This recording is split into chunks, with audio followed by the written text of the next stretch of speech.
In many of your works, you illustrate the economic doctrines that America imposes on other countries, like asymmetric free trade agreements and overthrowing leaders, outright to just exploit resources and labor power. So what I was wondering is it necessary for us to do this if we want the American economy to prosper? Well, first of all, remember, the U.S. is just following in the paths of every other imperial power. It's not, new circumstances, but it's doing what Britain did, what France did, what other great powers have done in their day in the sun. And it's easily understandable. The question that you're raising is quite an interesting one. So what's the impact of this on the American population? Does the American population gain from it? Well, it's pretty hard to measure precisely. But in the case of the British Empire, which has a much longer history, there have been attempts by economic historians to try to do a cost-benefit analysis of the British Empire.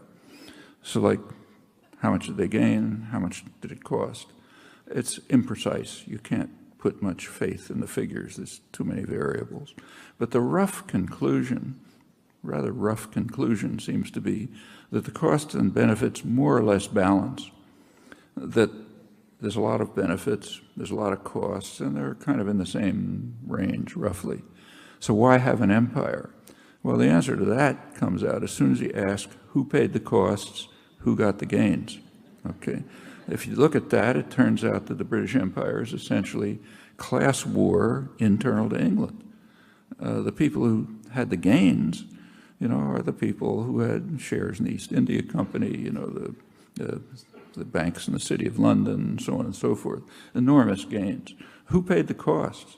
Well, the sailors who were dragooned into the British Navy, the poorer population, and so on. So it's essentially a form of class war. I think if you look at the American-dominated system, it's pretty similar. So take, say, the war in Vietnam, which I discussed.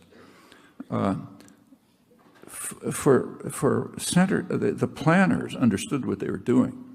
They wanted to destroy that virus before it spread contagion. The same reasons why they imposed dictatorships at the same time in Indonesia, Thailand, Philippines, and so on, kind of like South America. So from their point of view, it was a success. They killed the virus, they prevented contagion, the region didn't move towards independent development, a long way from it, and it remains pretty much under Western domination. Not exactly everything they wanted, but pretty much. How about the costs? Well, 60,000 American soldiers were killed. Severe economic problems within the country led to stagflation. In fact, it laid the basis for the developments that took place in the 1970s by severely harming the economy. Then comes all the things that follow. And I think if you take a look case by case, it's sort of like that. Take the Iraq invasion. It's probably several $1 trillion. Thousands of soldiers killed. Pretty big, it sharply increased terrorism.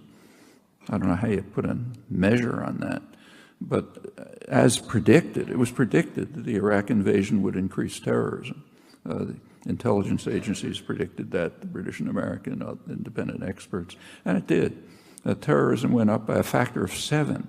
That's big, the year after the invasion. And it spread well beyond.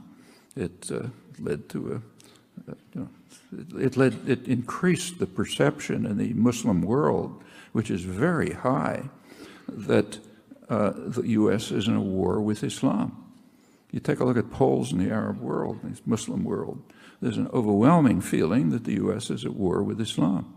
And that not only provides a basis, kind of a reservoir for terrorism, we got to defend ourselves, but also just strong anti-U.S. feelings, which show up in all kinds of ways.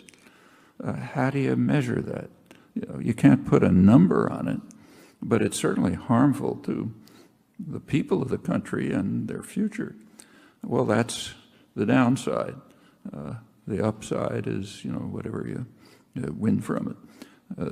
Not most of the population, but others. And I think that if you look, I think it's a very important question and should be looked at. Frankly, I don't think that it's the right criterion to determine whether an invasion is correct or whether terror is correct. Like you don't ask, suppose Hitler had actually won the war. Well, would it have benefited the German population? It's not the right question, But nevertheless, though, it's not the right question. You can ask it. And you can ask it for the British Empire, for French atrocities in Africa, which are horrendous, U.S. policy, and so on. And I think if you look at it, it usually turns out to be something roughly like this.